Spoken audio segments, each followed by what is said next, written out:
ಇವತ್ತು ರಾಜ್ಯ ಸರ್ಕಾರ ಕೊಟ್ಟಿರುವಂಥ ಸಂದರ್ಭವನ್ನು ಇದನ್ನು ಉಪಯೋಗಿಸ್ಕೊಂಡಂತಹ ಒಕ್ಕೂಟವು ಇವತ್ತು ₹2 ತಾತ್ಕಾಲಿಕವಾಗಿ ಹೆಚ್ಚಳ ಮಾಡಿದ್ದಂಥ ₹2 ಹಣವನ್ನು ಇವತ್ತು ಕಡಿಮೆ ಮಾಡಲಿಕ್ಕೆ ಹೊರಟಿದ್ದಾರೆ. ಇದು ಯಾವುದೇ ಕಾರಣಕ್ಕೂ ಕೂಡ ಕಡಿಮೆ ಮಾಡಬಾರ್ದು. ಕೂಡಲೇ ಸರ್ಕಾರ ಕೊಡ್ತಾ ಇರೋಂಥ ₹4 ಮತ್ತು ಒಕ್ಕೂಟ ಹೆಚ್ಚಳ ಮಾಡಿರುವಂಥ ₹2 ಒಟ್ಟು ₹6 ರೈತರ ಖಾತೆಗೆ ನೇರವಾಗಿ ಸಿಗುವ ನಿಟ್ಟಿನಲ್ಲಿ ಆಗಬೇಕು ಅನ್ನೋಂಥದ್ದು ನಮ್ಮ ಒತ್ತಾಯ ಆಗಿದೆ. ಕೋಲಾರ ಜಿಲ್ಲೆಯ ಹಾಲು ಒಕ್ಕೂಟವು ನಿತ್ಯವೂ 6.5 ಲಕ್ಷ ಲೀಟರ್ನಷ್ಟು ಹಾಲನ್ನು ಸಂಗ್ರಹಿಸುತ್ತಿದೆ. ಜಿಲ್ಲೆಯ ಸುಮಾರು 45,000 ಮಂದಿ ಹಾಲು ಉತ್ಪಾದಕರು ಇಲ್ಲಿನ 1,000 ಸಹಕಾರ ಸಂಘಗಳ ಮೂಲಕ ಒಕ್ಕೂಟಕ್ಕೆ ಹಾಲನ್ನು ರವಾನಿಸುತ್ತಿದ್ದಾರೆ.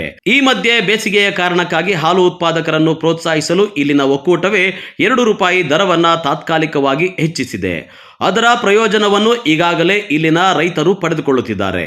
ಈ ನಡುವೆ ರಾಜ್ಯ ಸರ್ಕಾರವು 1 ಲೀಟರ್ ಹಾಲು ಬೆಲೆಯನ್ನ ₹4 ಏರಿಕೆ ಮಾಡಿದೆ.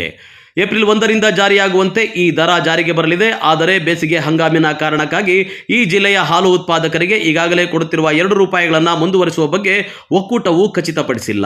ಫಸ್ಟಿಂದ ನಮಗೆ ಈಗ ಪ್ರಸ್ತುತ ಬರ್ತಾ ಇರೋ 6,20,000 ಲೀಟರ್ ಹಾಲು ಬರ್ತಾ ಇದೆ.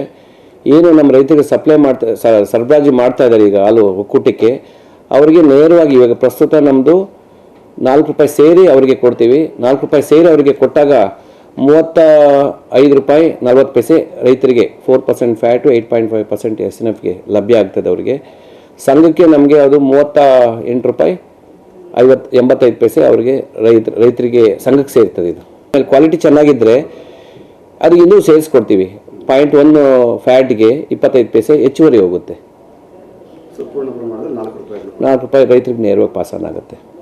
ಇನ್ನು ಕೋಲಾರ ಜಿಲ್ಲೆಯ ಹಾಲು ಉತ್ಪಾದಕರು ಸದಾಕಾಲ ಬರದಿಂದ ಸಂಕಷ್ಟ ಪಡುತ್ತಿದ್ದಾರೆ. ಪ್ರಸ್ತುತ ರಾಜ್ಯ ಸರ್ಕಾರವು ಕೊಡುವ ₹4 ಜೊತೆಗೆ ಒಕ್ಕೂಟದಿಂದ ಕೊಡುವ ₹2 ಸೇರಿಸಿ ₹6 ಕೊಡಬೇಕು ಎನ್ನುವುದು ಜಿಲ್ಲೆಯ ಹಾಲು ಉತ್ಪಾದಕರ ಒತ್ತಾಯವಾಗಿದೆ. ಕೋಲಾರ ಜಿಲ್ಲೆಯ ರೈತರ ಜೀವನಾಡಿಯಾದ ಹೈನುಗಾರಿಕೆಯು ಇವತ್ತು ಬೇಸಿಗೆ ಕಾಲದಲ್ಲಿ ಸಾಕಷ್ಟು ಸಮಸ್ಯೆಗಳನ್ನು ಎದುರಿಸ್ತಾ ಇರೋಂಥ ಸಂದರ್ಭದಲ್ಲಿ ಕೋಲಾರ ಒಕ್ಕೂಟವು ತಾತ್ಕಾಲಿಕವಾಗಿ ₹2 ಲೀಟರ್ ಹಾಲಿಗೆ ₹2 ಹೆಚ್ಚಳವನ್ನು ಮಾಡಿತ್ತು. ಅದೇ ಸಂದರ್ಭದಲ್ಲಿ ರಾಜ್ಯ ಸರ್ಕಾರವು ಕೂಡ ₹4 ಹೆಚ್ಚಳವನ್ನು ಮಾಡಿದರೆ ಒಟ್ಟು ಇವತ್ತು ರೈತರಿಗೆ ₹6 ಹೆಚ್ಚುವರಿ ಹಣ ಏನು ಒಂದು ಪ್ರತಿ ಲೀಟ್ರಿಗೆ ಸಿಗ್ತಾ ಇದೆ.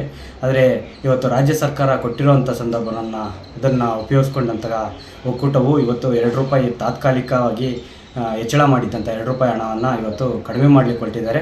ಇದು ಯಾವುದೇ ಕಾರಣಕ್ಕೂ ಕೂಡ ಕಡಿಮೆ ಮಾಡಬಾರ್ದು.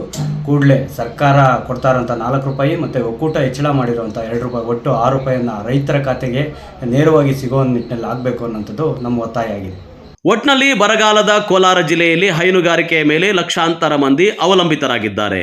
ಈಗಾಗಲೇ ಬೇಸಿಗೆಯ ಕಾರಣಕ್ಕಾಗಿ ಒಕ್ಕೂಟವು ಕೊಡುತ್ತಿರುವ ₹2 ಹೆಚ್ಚುವರಿ ಮೊತ್ತವನ್ನು ಮುಂದುವರಿಸುವುದು ಸೂಕ್ತವಾಗಿದೆ. MMTV news bureau, Kolar.